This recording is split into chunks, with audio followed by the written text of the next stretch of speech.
지금 검찰 개혁도요, 좀 이상 기류가 흐르고 있어요. 완전히 지금 검찰은 스스로 없애주세요 하는 것이 한두 가지가 아니지 않습니까? 도이치모터스 주가 조작, 김건희 무혐의 빼주고, 거기에다가 관봉권 검진 그 압수수색 했는데 그 띠지도 없애버리고, 이런 식으로 해가지고 검찰은 이제 지금 사법부는요, 털면은 검찰보다 나올 것이 더 많을 겁니다. 그런데 일단 검찰을 제압해야 되니까 지금 완전히 바꾸려고 하는데, 정성호 장관 왜 그러는지 모르겠어요. 왜 그럴까요? 이게 지금 정성호 장관이 뭔가 좀 나름 생각하고 있는 게 있어서 그런지, 아니면 이 수사 기능을 다 행안부로 바꾸려고 하니까 벌써부터 법무부 장관 자리 때문에 그러는지, 뭔가 지금 당정 간에 이 문제도 조율이 안 되고 있어요. 내란 정리하기도 힘든데 내부에서 이렇게 지금 되면은 국민들이 어떻게 이재명 정부를 믿고 지지하겠습니까? 정성호 장관이 국회에서 했던 얘기 한번 들어보시죠. 중수청, 경찰, 국가수사본부가 행안부 밑에 들어가게 됩니다. 그렇게 됐을 때 과연 1차 수사기관들의 어떤 권한들이 집중돼 갖고 상호 인적 교류가 가능한 상태에서 어떤 문제가 발생할지. 자, 지금 저렇게 얘기를 하고 그러니까요, 민영배, 지금 민주당의 검찰 정상화 특위위원장이죠, 장관이 너무 나간 것 같다, 이렇게 반박합니다. 들어보시죠. 당정에서 합의됐거나 당정에서 의논돼가지고 그렇게 하신 건 아니고, 당 지도부는 장관께서 좀 너무 나가신 거 아닌가? 이런 생각을 갖고 계신 것 같습니다. 장관이 지금 아직 당에서 입장을 내지 않았는데 그렇게 말씀하신 데 대해서 장관의 본분에 충실한 건가? 뭐 이런 정도에 대한 그 우려가 좀. 장관의 본분이 뭡니까? 그런데 안진걸 소장님, 지금 검찰을 완전히 없애가지고 하늘에 날려버려도 지금 시원찮을 판 아닙니까? 맞습니다. 예. 그동안 10년 그동안 저질렀던 모든 범죄에 대해서 검찰 범죄 특검을 해도 모자랄 판인데, 지금 정성호 장관의 전원 의견은 뭐냐면요, 그러니까 예를 들면 우리가 검찰 개혁하는데 이런 정도 부작용이 있을 수 있어서 이 부분도 좀 더 치밀하게 해결로 가겠다는 거면 100번 양보해서 논의할 수 있는 게 아니라, 아니 다릅니다. 검찰을 유지하겠다는 겁니다. 이것부터가 근본적으로 배려먹은 겁니다. 글러먹은 겁니다. 국민은 검찰만 생각하면 치가 떨리고 잠이 안 오고 막 화가 막 치솟는데, 그동안 이 자들이 저질렀던 그 폐악질만 생각하면 검찰청 유지한다는 겁니다. 다만 기소하고 수사만 분리하겠다는 거거든요. 이건 옛날 검찰 내에서도 여러 번 말장난처럼 나온 이야기입니다. 그러다가 언제든지 정권 바뀌고 또 정권이 이기차하면 언제든지 수사는 검찰 잘하면서 또 수사권 뺏어갈 그럴 우려까지는 아니거든요. 어떻게 되면 모르겠습니다. 검찰 출신 봉욱 민정수석 짜고 저러는 것인지, 아니면 본인이 혼자서 그런 건지, 아니면 이번 검찰 인사에도 보면 예전에 추미애 장관 시절에 반기 들었던 검사들이 막 승진했거든요. 그래서 벌써 포섭이 돼버린 건지, 이건 저는 이재명 대통령, 그 다음에 용산 대통령실 당 지도부가 엄히 지금 진압해야 된다 봅니다. 저 상태로 냅두면요, 지지율 더 떨어집니다. 검찰 개혁이라도 제대로 해야죠. 뭐 혼선이 있을 수 있죠. 또 정책내 대표의 행보에 대해서 비판도 있을 수 있습니다. 근데 그런 것들은 오히려 뒷이야기입니다. 검찰 개혁은 민생 회복과 검찰 이 정권의 상징이고 생명입니다. 저거 못하면 끝장입니다, 저는요. 저도 말씀하신 것처럼 정성호 법무부 장관이 봉욱 민정수석과의 어떠한 논의 끝에 이런 이야기가 나온 게 아닐까? 이런 게 좀 의심스럽거든요. 도저히 지금 검찰 개혁이라는 건 뭡니까? 중수청, 공소청 분리를 해서 아예 다른 부에 두는 게 시작입니다. 근데 법무부에 중수청, 공수청 둘 다 두면은 검찰청을 그냥 두 개로 나눈 것뿐이지 검찰 개혁이 아니지 않습니까? 이름도 유지한다. 이름까지 유지한대요. 이름까지. 아예 기초 자체를 뭉개버리는 이런 아이디어라는 것 자체가 지금 나와서는 안 될 시점이거든요. 지금 이 시기는요, 이런 새로운 도저히 있을 수 없는 일이라고 생각이 드는데, 저는 봉욱 민정수석과의 어떠한 협의가 어느 단계까지 있길래 과연 법무부 장관이 국회에서 이런 이야기를 했는지 그게 좀 의심스럽습니다. 지금요, 정성호 장관 말이 많습니다. 한두 가지가 아닙니다. 일단 검찰 인사부터요. 윤석열 때 그렇게 부역하고 아주 막 앞장섰던 놈들 그대로 막 좋은 자리 줬죠. 그 다음에 윤석열 강제 구인해야 되는데 법무부가 좀 더 강하게 나갔어야 하는데 그런 마음이 들었을 때도 제대로 하지 않았어요. 그랬다가 한참 있다가 서울구치소장 처분을 했는데 그것도 안양교도소장으로 보냈어요. 그건 뭐 당장에 어떤 짓을 했는지 저는 모르긴 몰라도 그 서울구치소장 김현우인가? 맨 처음에 1차 구속됐을 때 윤석열 밤에 자기 방에 불러서 술 처먹였을지도 몰라요. 거기에다가 CCTV 이거 공개하라고 그러는데 그래도 전직 대통령 했던 사람인데 아니 그런 얘기를 어떻게 할 수 있습니까? 윤석열이가 지금 전직 대통령 예우를 받고 있습니까? 그렇게 생각할 국민이 누가 있습니까? 거기에다가 이번에 검찰 이런 것까지 국민들이 지금 정성호 장관에 대해서 이건 실망을 넘어서 이상하게 생각하는 지경이에요. 그러니까 속도 조절이라는 표현 속에 이미 저는 정성호 법무장관이 검찰에게 포섭이 돼버린 것 같다는 그런 의심을 안 할 수가 없습니다.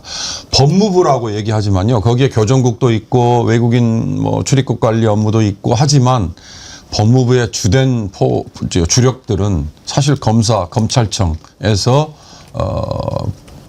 뒷받침을 하고 있거든요. 그러니까 역대 법무부 장관들이 검사들에게 대부분 다 의존을 했어요. 그런데 검찰이라는 조직이 갖는 순혈주의, 자기들끼리의 이 똘똘 뭉치는 거, 이게 법무부와 외교부의 아주 타고난 속성이잖아요. 그러니까 그만큼 배타적이고 또 내부에 자기들끼리 해먹는 이거에 저는 정성호라는 외인 부대가 가서 오히려 거기에 지금 휘말려 버리는 거 아닌가. 이 짧은 기간 안에. 근데 일반적으로 생각하시면 아니 불과 지금 한두 달 만에 그럴 수 있어라고 얘기하시는데 저는 그러고도 남을 수 있는 조직이다. 그런 점에서 저는 모르겠습니다. 봉욱 수석과 설사 교감을 했더라도 그거는 개인의 의견일 뿐이지 이재명 정부의 생각 그리고 이재명을 뽑아준 이 다수 국민들의 생각과는 전혀 반대 방향이잖아요. 그렇다면 그건 절대로 있을 수 없는 일이죠. 그러니까 외교, 경제, 국방 다 실용주의 좋은데요. 검찰 개혁은 실용주의 안 됩니다. 지금 처음에 법무부 차관이 이진수가 됐을 때부터 걱정을 많이 했습니다. 그 다음에 봉욱이 민정수석 됐을 때, 그전에 오광수 민정수석 됐을 때 걱정 많이 했습니다. 전문가들, 국민들이 꾹 참았습니다. 새 정부 잘해야 되니까. 또 인수위도 없었으니까 실수도 있을 수 있겠다 싶어서. 근데 이 1년 흐름을 보면요. 원래 정성호는 이재명 측근 중에도 가장 보수 쪽에 가까운 사람 평가를 받습니다. 당 내에서도 보수파였습니다. 다 괜찮습니다. 그럴 수 있죠.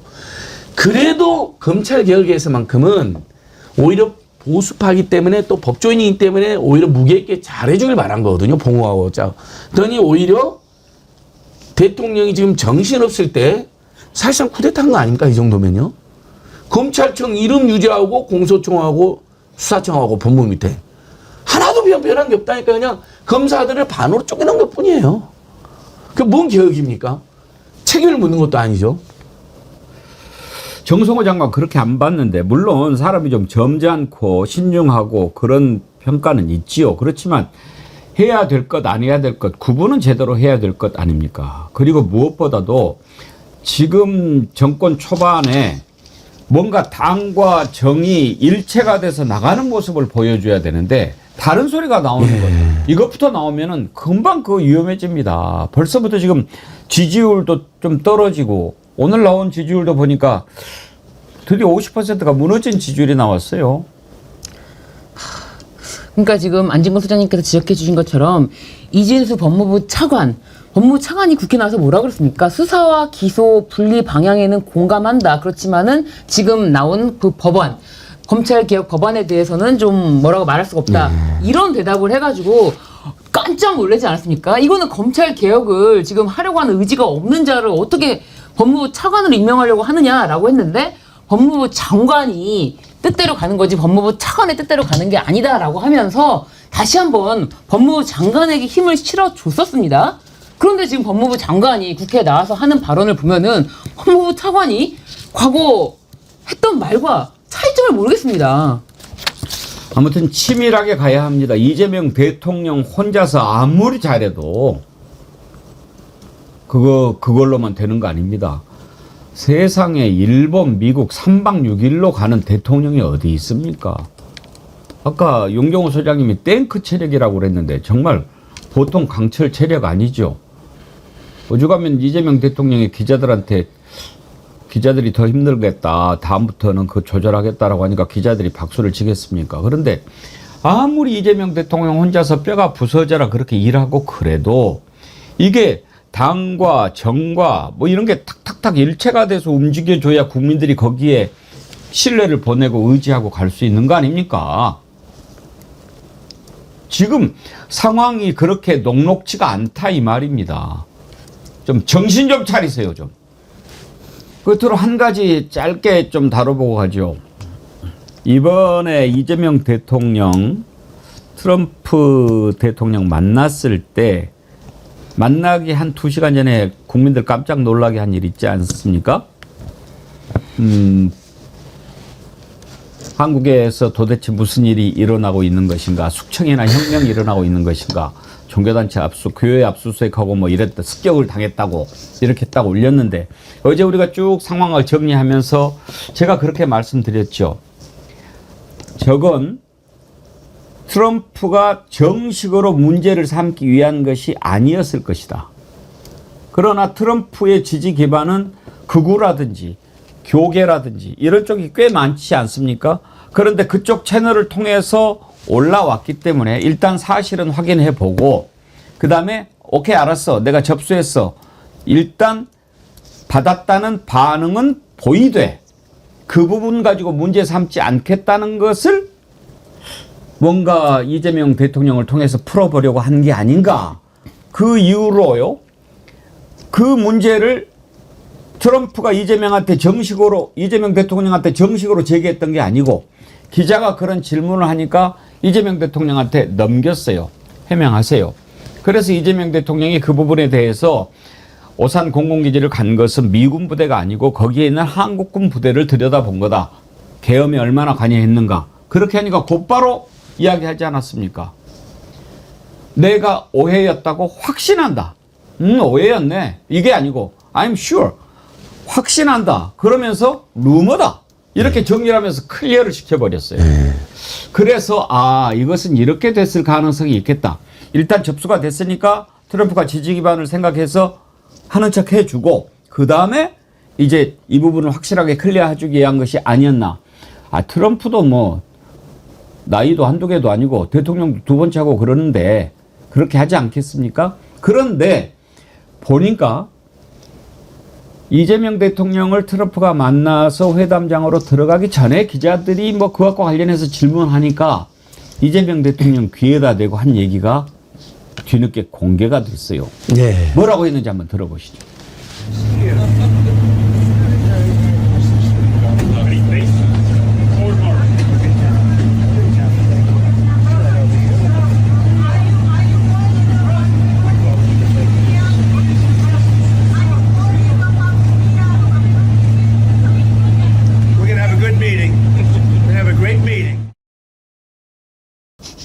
자, 회담장 안에서 그 얘기를 할 건데 미리 저 가짜 뉴스야. 이런 말.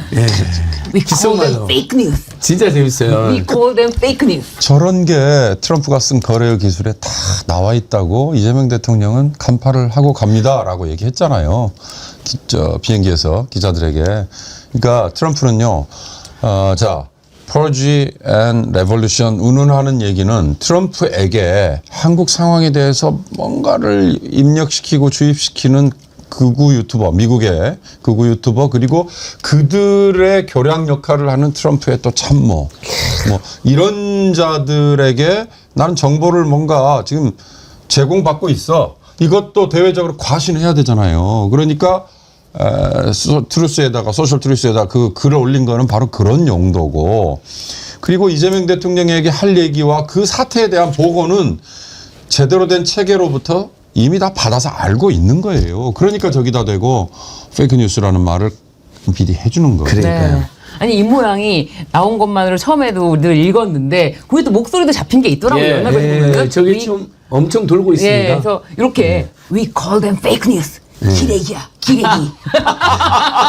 그렇죠. 저것들은 기레기야. 그거죠. 그다음에 하여튼 근데 트럼프도 웃겨. 아니 나한테 속았어잖아. 나한테 낚였어. 그렇지, 이 그렇지. 말이지. 그렇죠, 그렇죠. 지가 숙적 지가 올려놓고 그걸 기자가 질문하니까 페이크뉴스 그랬잖아요. 낚였다는 나한테 낚인 거야. 네, 우리나라에서 오면은 내가 먼저 말을 했지만 저 말 똑같이 하는 사람 기레기, 기레기. 그래서 요즘에 강유정 대변인이 이제 기자들에게 다시 물을 때요. 뭐 이러이러한 보도가 있습니다. 이러이러한 한간의 얘기가 있습니다. 그럼 누구 얘기인가요? 라고 그렇죠. 묻잖아. 네. 그거 얼마나 중요해요. 익명이라는 걸 핑계 삼아 가지고 기자가 지 주장을 거기다 실어서 질문하는 경우도 있거든요. 그걸 바로 그냥 맞습니다. 역공을 하는 거거든요. 그러니까 저렇게 그 페이크 뉴스다라고 이렇게 얘기를 하고 들어갔잖아요. 네. 그럼 이재명 대통령 알았어. 해결 딱 되는 거죠. 이재명 대통령 통역 금방 알아듣더라고요. 이재명 대통령 영어 왜냐면 잘하잖아요. 영어도 잘할 뿐만 아니라 저희도 이제 원래 이제 가짜 뉴스를 영어로 어떻게 부를 것이냐, 허위 조작 정보를 부를 것이냐, 뭐 한글로도 이게 학교에서 계속 논쟁 중인데 어쨌든 영어로는 어떤 페이크 뉴스라는 말은 제가 많이 알고 있기 때문에 금방 웃어버리더라고요. 이재명 대통령 웃고. 만약에 트럼프가 거기에서 이재명 대통령 알기 쉽게 한다고 가짜 뉴스 그러면 이재명 대통령 못 알아들었을 거예요. 페이크 뉴스 그러니까 알아들은 그렇죠. 거예요. 가짜 뉴스라서 뭐 뭐 영어에 말이지. 뭐 가짜 뉴스란 표현이 있나? 아니 트럼프가 페이크 뉴스라는 말을 보통 때 많이 예. 사용하지 않습니까? 네. 그러니까 그냥 입에 착 붙습니다. 그냥 아주. 기자가 질문해도 그러잖아요. 유아 페이크 뉴스 막. 이번에 이재명 대통령 그 회담 중에 정말 제가 유심히 보고 참 대단하다라고 한 거 하나 뭐냐면 트럼프하고 얘기하면서 아주 중요한 핵심 포인트는 영어로 해요. 피스메이커, 페이스메이커 같은 것을 그쵸. 이야기를 하고 그다음에 트럼프 타워, 골프 이런 건 이제 영어도 되고 한글도 되지만 한글로 할 수 있는 것을 일부러 영어로 딱 하면은 트럼프 이렇게 듣고 있잖아요. 자기가 아는 영어 나올 거 아니에요. 일단 우리나라 대통령 한국말로 해야 되니까. 그런데 트럼프 타워 그때부터 입이 이렇게 걸리지. 골프 그러니까 이렇게 올라가는 거고. 피스메이커, 페이스메이커니까 이만큼 올라가가지고 회담 내내 뭐 이렇게 웃고 있는 거 아니에요. 그런 것도 이재명 대통령 대단한 디테일이에요. 그 굉장한 순발력이라고 봅니다. 이거는 보통 사람이 준비를 해서 어떤 준비 상황에 대처할 수는 있지만 순발력도 굉장히 필요하거든요. 요 상황에서 요 분위기에서 내가 이 말을 했을 때 이 분위기를 이끌어가는 그 본인의 순발력으로 야, 또 이렇게 외교 무대에서 펼치는 그 모습을 보니까 저는 굉장히 뿌듯하더라고요. 정말 한껏 올라간 어깨. 그래서 정말 기분 좋았던 네. 회담 모습이었습니다.